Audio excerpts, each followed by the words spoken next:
Well, as the sun sets, Wave Rover is completing her first week at sea on this passage.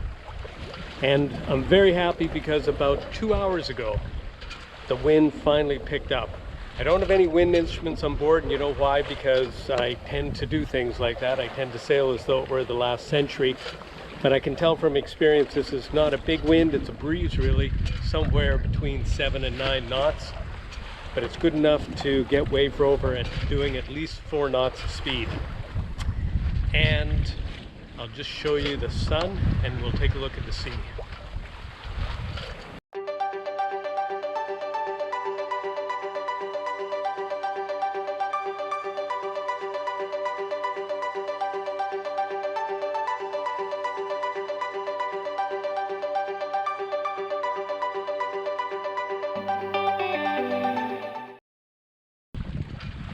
It's a nice sunset.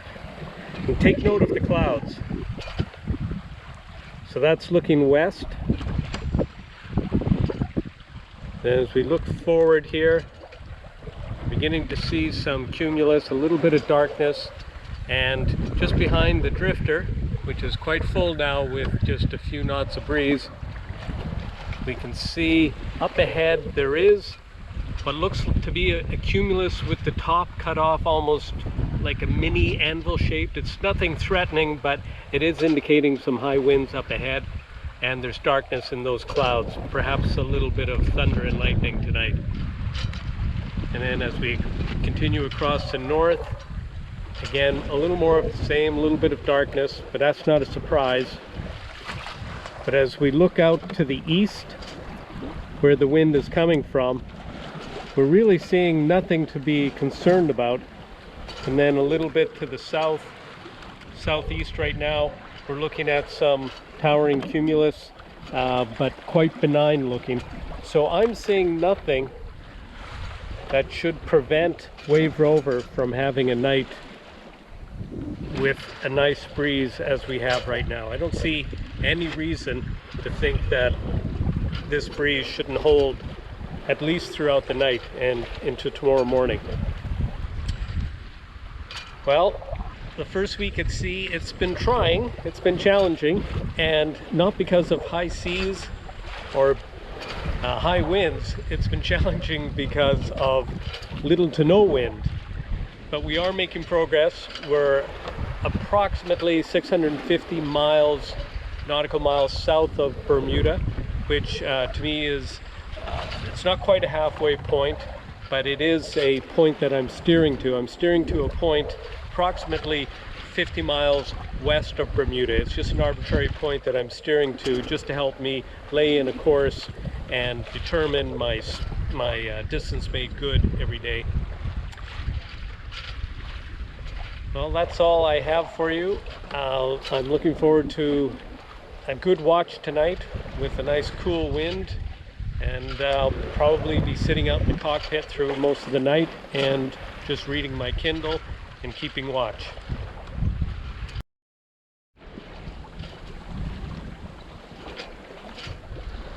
Well, it's Monday, May 25th already. It's the beginning of the second week at sea. It's hard to believe. It just seems like I left the other day. And we had a pretty good night. We had wind throughout most of the night, but just now at sunrise, the wind has died off, and I can see on the horizon, and I'll show it to you right away, that we're in for more unsettled weather. So here's the sunrise.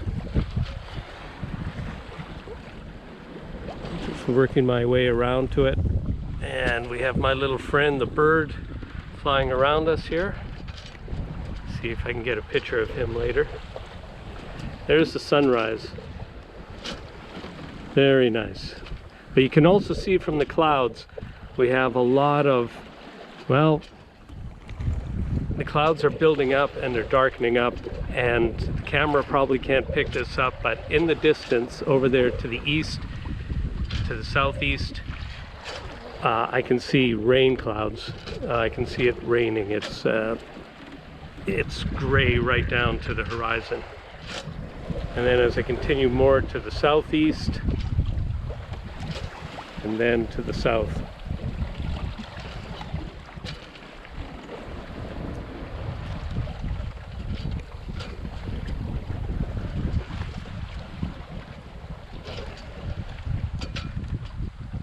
One of the advantages of early morning is that it's still nice and cool.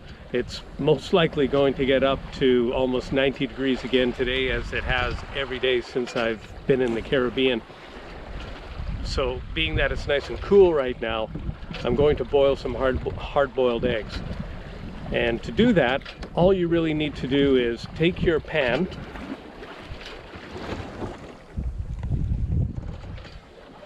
I've got it right here.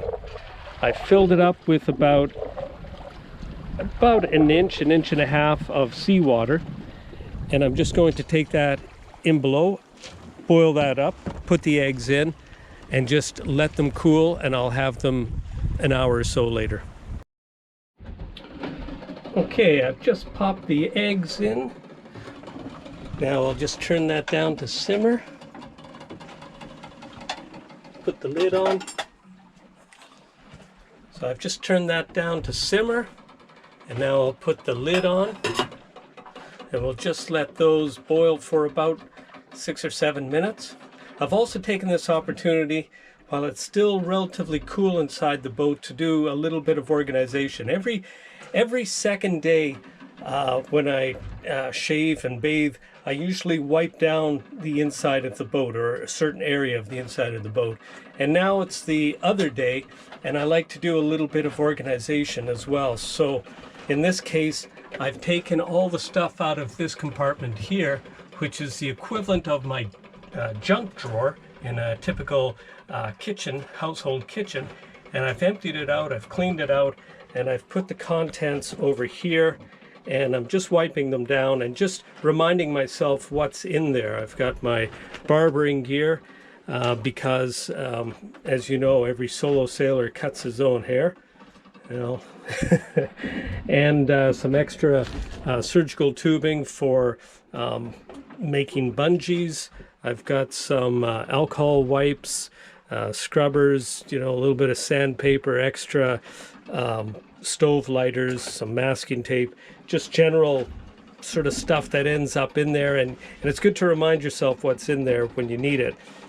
At the same time, while the water was boiling, I decided I would go into my main ready-use food depot here, and I pulled out the tins, and I just wanted to count them up and make sure I knew what I had and organize them. And then this is where I keep the eggs.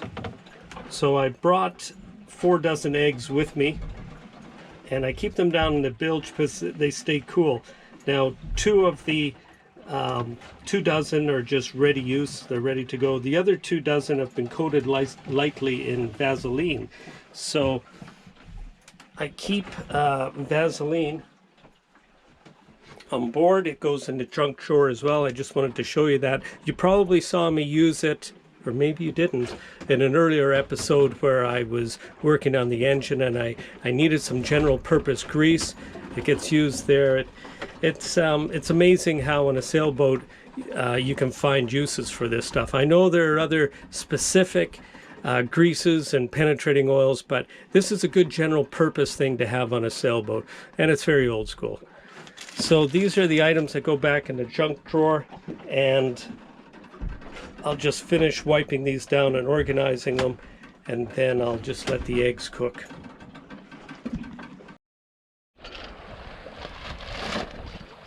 And while I'm at it, with such light conditions, I have my towels out to dry.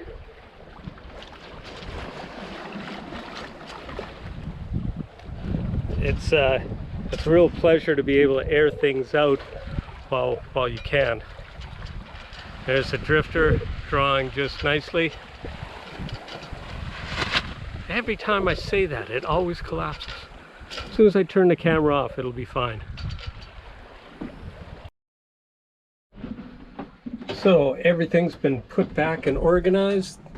The junk drawer, if you will, has been cleaned out and everything wiped down, and well, I now know what's in there again. The stove has been cleaned, but I generally clean the stove every day. If I have a pot boil over, I get on that right away. And then my general food storage, it's been organized. I know what I have, and that helps me plan my meals. and it just makes everything so much easier to deal with. So now, let's just close this up. Put this on to keep it from rocking and rolling. Close this.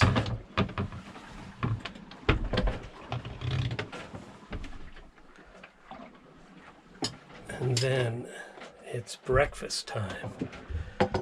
Well, I know it's probably not going to be to everybody's taste, but it's actually pretty good. So what we have in there are boiled eggs, cut up onion, a little bit of salt, and I would have put pepper in there, but believe it or not, I didn't buy any on my when I was in Martinique. That was a bit of a mix-up. So, bon appetit.